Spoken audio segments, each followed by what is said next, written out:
Je suis fatigué le matin et j'ai du mal à me lever, me mettre en route et le soir j'ai la pêche et du mal à aller dormir. Du coup, je n'avance pas dans mon projet en cours. Comment inverser cette tendance?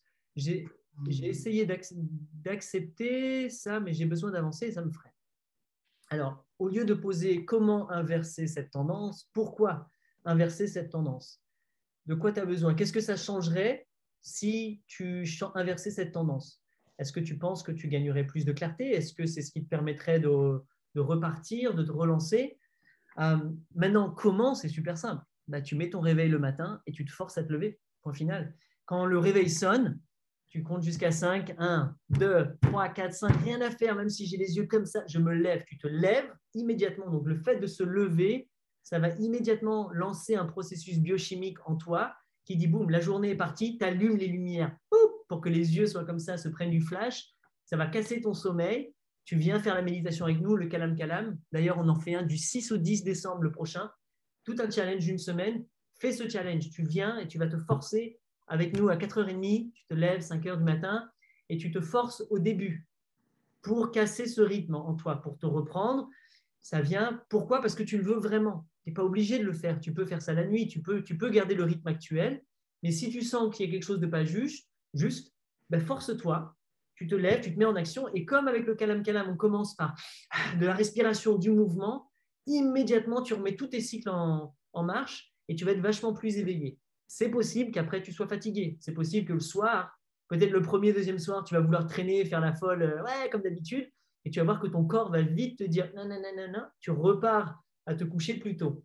Moi, je me couche maximum à 9h du soir. Je suis au dodo, je suis tranquille, paisiblement dans mon lit.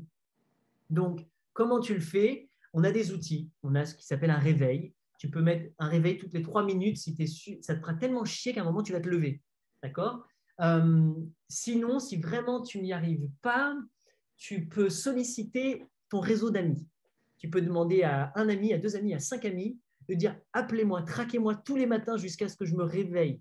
Vous me faites me réveiller et on parle. On parle 10 minutes, 20 minutes le matin pour que ça puisse me forcer.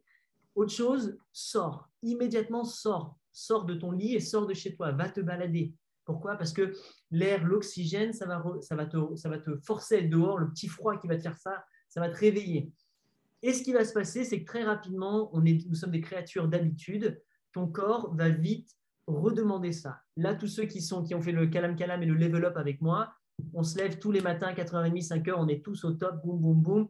Même si c'est difficile, on est là. Et de plus en plus, naturellement, il y en a qui se réveillent sans réveil, avant le réveil. Et donc, on est tous, ah, moi, je gagne mon réveil tous les matins. Je me lève avant lui et je me lève et je fais, ah, j'ai gagné.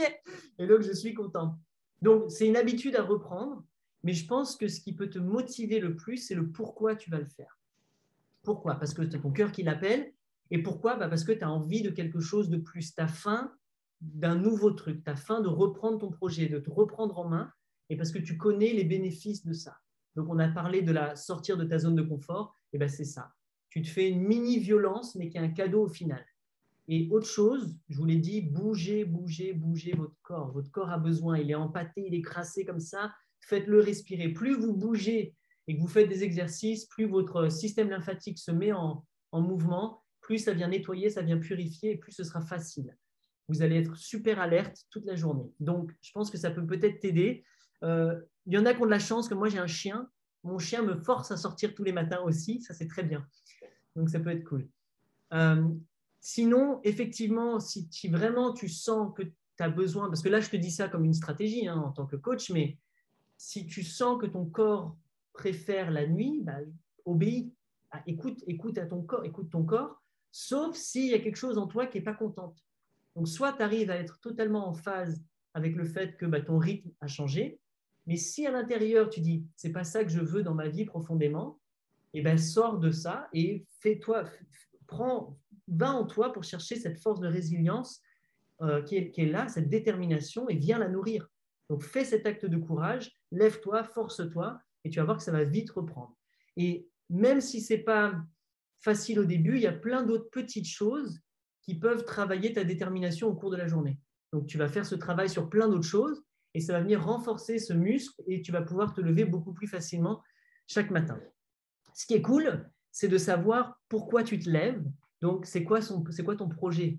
Le projet en cours, moi, c'est ça, c'est c'est pour ça que je me lève le matin. Je suis tellement excité de la nouvelle journée, d'aller donner du temps, de l'énergie dans mon projet de vie, dans ma vie, dans ce que j'aime, que ça me réveille. Ça ne me donne pas envie de rester au lit et je suis super excité. Donc, l'astuce, 5, 4, 3, 2, 1, boum, je me lève, je m'en fous, tu te réveilles et c'est parti. Essaye aussi, il faudrait idéalement que ce ne soit pas biochimie, que ce soit pas le café qui te réveille, que tu n'utilises pas un truc de l'extérieur pour te garder éveillé. Pareil, peut-être que dans la journée, le soir, souvent ce que je remarque, c'est qu'il y en a qui boivent du café après une certaine heure. Je vous rappelle, la caféine, ça dure entre 6 et 12 heures activement dans votre corps. Et les écrans, la stimulation des réseaux sociaux, l'Internet, les trucs, les pings, les pangs, les machins, les notifications, les questions, la consommation frénétique de contenu sur YouTube, etc. Vous pensez que c'est rien, mais ça vous fait activer le cerveau, ça vous stimule sur plein de zones et ça vous épuise profondément, vraiment en profondeur. Donc, et ça draine votre dopamine parce que vous êtes stimulé par des petits ça m'excite, mais c'est tellement fréquent qu'en fait, vous avez déjà vidé ça et que vous êtes en train artificiellement vous maintenir en excitation perpétuelle et ça épuise profondément. Donc, je t'imposerai, en tant que Dr Baba, d'arrêter totalement toute forme d'écran à partir de 19 heures. Voilà, toute forme d'alcool, toute forme de cigarette, de pétard, de ce que tu fais, tous les stimulants, toutes les choses qui vont te faire ping-pong comme ça, d'arrêter et de prendre des choses plus compliquées. La lecture. La lecture, ça te demande un travail actif. Quand tu regardes sur YouTube, Internet, tu reçois. Tu es passif et ça vient. Alors que si tu lis, si tu fais quelque chose, tu es actif et c'est ça qui va replenish, remettre ta dose refaire monter ta biochimie. Quoi. Tu vois ce que je veux dire? J'ai du mal des fois en français.